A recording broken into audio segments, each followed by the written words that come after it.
nouvelle vidéo consacrée bien sûr au blocage, les solutions qu'on peut apporter pour vous permettre d'aller mieux. Donc c'est parti. Alors, petite fiche comme d'habitude. Alors, première chose à faire, c'est faire un bilan de qui vous êtes, ce que vous avez fait de bien, de moins bien dans votre vie, un bilan tout simplement. Ensuite, il est important de se connaître. Pareil, vous faites un bilan sur vos valeurs, sur ce qui vous correspond, qui vous êtes. D'accord? Alors tout ça, vous pouvez le mettre sur du papier avec un stylo, faire 2 colonnes, plutôt négatif, plutôt positif. Bref, essayez de connaître qui vous êtes. C'est très important.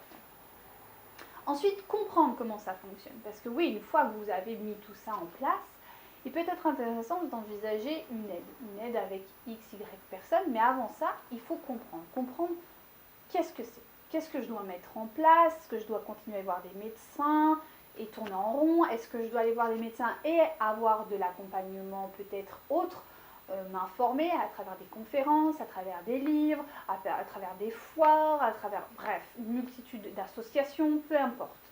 Ensuite, il faut être explorateur et surtout curieux. C'est-à-dire que là, il va falloir commencer à se dire, peut-être que je peux aller voir des spécialistes, des thérapeutes, des naturopathes, des énergéticiens, bref, une multitude de personnes qui pourra me donner de l'information pour que je puisse comprendre et voilà, essayer de mieux voir la chose. Eux, ils vont me donner peut-être d'autres clés sur lesquelles je pourrais me baser et d'autres jeter. Parce qu'on n'oublie pas, on est notre propre chef. On est notre propre libre arbitre. Très très important. Toujours avoir confiance en soi et en ses valeurs. C'est très important. Ensuite, il va falloir passer maintenant, une fois qu'on a fait un peu, vous savez, c'est comme quand on établit je sais pas moi, une construction d'une maison, ou comme si vous étiez un gladiateur, vous savez, dans tous ces films américains là, et que vous avez un envahisseur, eh bien il faut établir une stratégie. Et ben voilà, on était dans la partie stratégie. Mais maintenant, il va falloir rentrer dans le concret. C'est-à-dire qu'il va falloir mettre en place des choses sérieusement. Alors, comme je l'ai vu avant, dans plutôt la curiosité, l'exploration, donc on allait voir des thérapeutes, voilà. Donc là, on est encore en phase de je me fais prendre en charge. Je ne fais pas d'efforts, je comprends ce qui se passe. Mais après, il faut passer vraiment dans le concret. Donc là, c'est à vous de travailler. Et c'est ça qui est important. Et c'est ça qui va vous aider. Et là, c'est mettre en place des actions. La méditation, la relaxation, le yoga, le massage aussi, vous faire masser. Une bonne alimentation, peut-être prendre des compléments alimentaires, épaulés toujours par des personnes qui savent de quoi elles parlent. Vous soyez d'accord, on ne fait pas l'alchimiste, on n'est pas dans Merlin l'Enchanteur, qu'on soit bien d'accord. Voilà, on met ce genre de choses en place. Une fois que tout ça est prêt, bon, on a sauvé des choses, on allait voir les thérapeutes, mais là ça passe moyennement, on voit une légère évolution, mais c'est pas transcendant, qu'on soit bien d'accord. Là, il y a une chose, et ça c'est la clé la plus importante que j'ai à vous dire, c'est prendre le temps. Et oui, on est dans un monde où on va vite, où on produit performance, exigence, business, on avance, encore et toujours. Mais on est quand même le plus gros consommateur au monde de somnifères, d'antidépresseurs et tout ça. Je suis désolée, j'ai des camions qui passent, c'est une catastrophe. Bref. Donc voilà, on est les plus gros consommateurs d'antidépresseurs, de somnifères. Donc c'est peut-être qu'à un moment donné, il y a quelque chose qui ne fonctionne pas. Parce qu'on va trop vite et on ne laisse pas le temps encore de se régénérer. Sachez une chose très importante.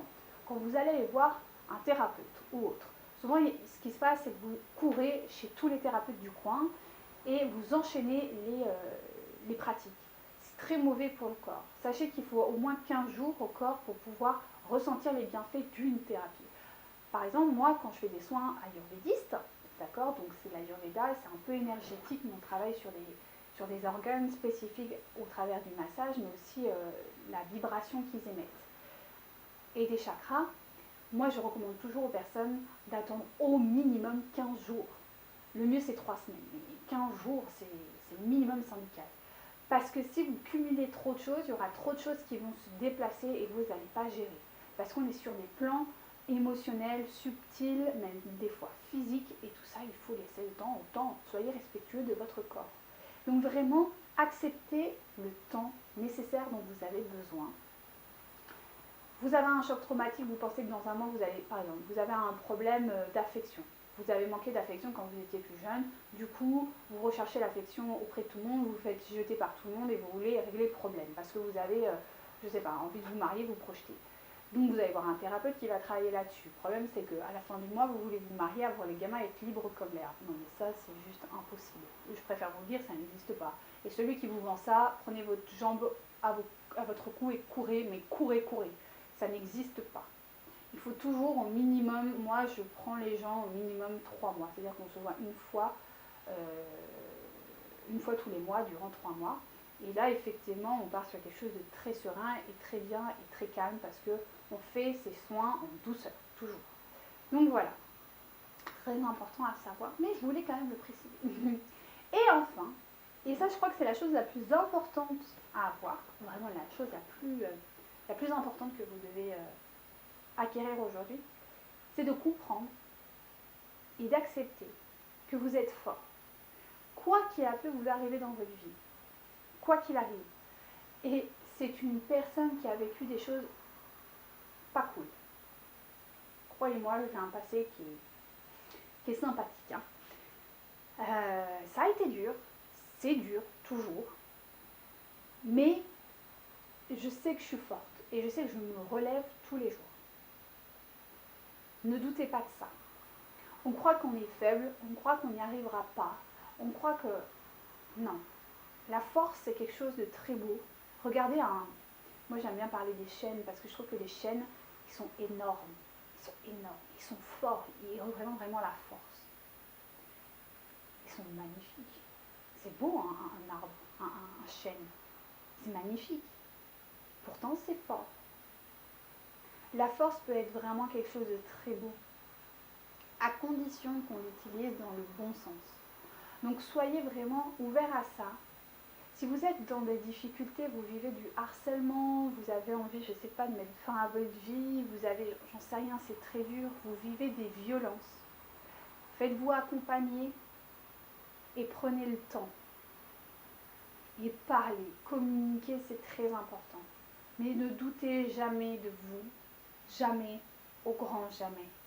Parce que vous avez tout, mais alors absolument, tout en vous pour vous relever. Même des choses les plus improbables. Et croyez-moi que dans mon métier, j'envoie des casseroles. On n'est plus sur du fait tout, hein, tellement c'est gros. Hein. Vraiment, il y a des fois, je sors de mes consultes, je suis rincée. Hein. C'est impressionnant, je me dis, waouh, comment l'être humain peut être puissant et fort à des moments. Donc ne doutez jamais de ça. Vous avez tout en vous, à condition de vraiment mettre en place tout ce que j'ai dit. 1. On apprend à se connaître, on connaît nos valeurs, on connaît nos faiblesses, on connaît nos forces. 3. On s'informe, on est curieux, on va chercher, on va pinailler, on y va. On garde l'esprit ouvert. On garde l'esprit ouvert. Toujours, c'est ce qui vous permettra d'apprendre. Si vous êtes fermé sur des idées, vous êtes mort. Parce que clairement, vous ne pourrez pas évoluer et vous ne pourrez pas comprendre les choses. Ensuite, on va se faire aider. Parce que l'aide, c'est important, ne serait-ce que pour parler à quelqu'un autre que familial, que social, quelqu'un de neutre, d'impartial. Vraiment, ça va vous aider. Parce que lui, il va vous renvoyer quelque chose de neutre et d'impartial. Il n'y aura pas de jugement. En tout cas, moi, c'est comme ça que je bosse. Ensuite, soyez acteur de votre vie. Mettez en place des choses, de la méditation, de la relaxation, du yoga, je sais pas, la marche. Moi, tout le temps, tous mes consultants, ils partent avec un petit check-up là-dessus. Méditation, yoga, réflexologie aussi, massage, peu importe. En tout cas, ils repartent avec un petit panel de choses à faire et ça fonctionne. Ensuite, vous prenez le temps de prendre le temps de régénérer, de respecter votre corps, de le stimuler, de lâcher prise, de ressentir, c'est cool la vie, c'est cool. Et ensuite, on n'oublie jamais que quoi qu'il arrive, on se relèvera. Ok? Donc voilà, c'était ma vidéo sur comment faire pour se sortir des blocages. Donc j'espère que ça aura pu vous aider. Si vous avez des témoignages, si vous avez d'autres idées, n'hésitez pas à les mettre, ce sera avec grand plaisir parce qu'encore une fois, on garde l'esprit ouvert. Et toute personne a quelque chose à transmettre. à partir du moment où elle s'octroie la possibilité de le faire. Donc voilà. Et bien écoutez, je vous souhaite une agréable journée et on se dit à très vite pour une prochaine vidéo. Bye bye.